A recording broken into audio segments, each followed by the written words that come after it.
Authority. And I say I will continue to speak until someone hears me.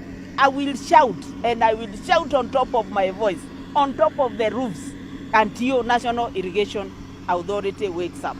They cannot be taking us disrespectively the way they do, because they are supposed to desilt our canals, they are supposed to declog or unclog our canals so that water has way to get into the main canals and eventually to the rivers. That they don't. Floods are actually caused, the floods that we are experiencing in Mwea, we are twofold. Global warming, because we have refused to take care of our environment, and I thank the president because now he is very serious about climate change that we are working on, and he even has a climate change strategy. Then there's the National Irrigation Authority, and I say I will continue to speak until someone hears me. I will shout, and I will shout on top of my voice, on top of the roofs, until National Irrigation Authority wakes up.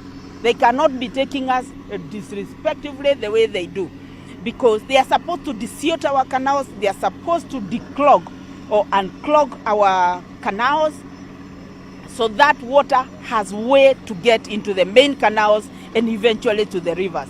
That they don't do. And I say their priorities are very misplaced.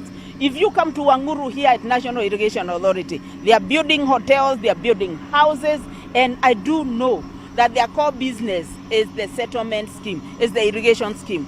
In fact, these hotels and these houses are supposed to be after desilting the canals, after unblocking the mitaros that we have.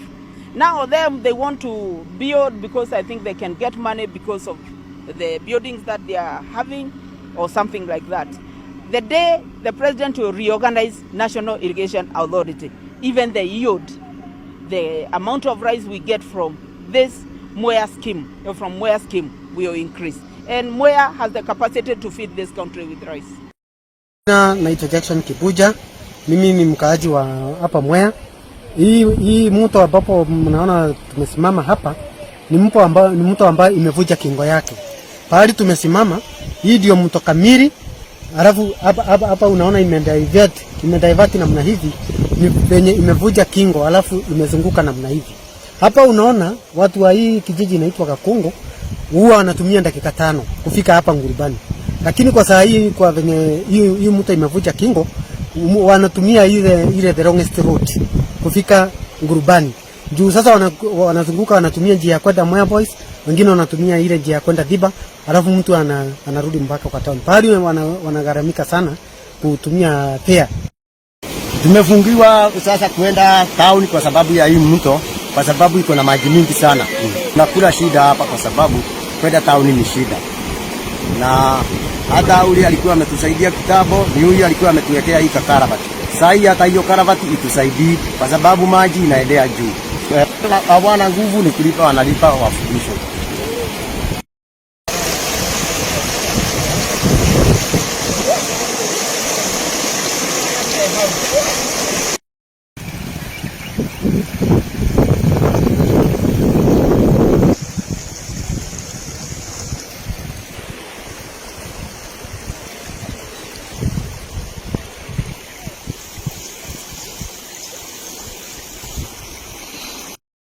Jadi masuk kumulu apa?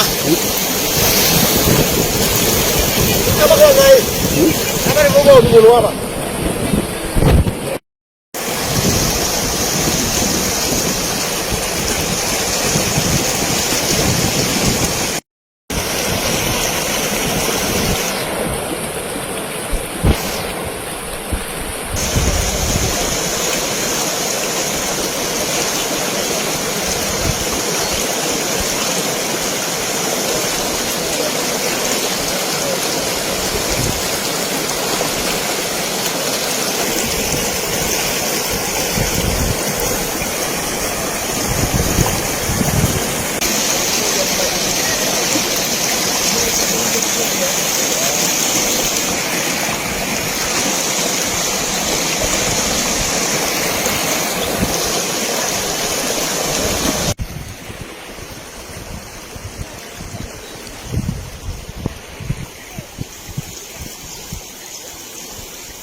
Ini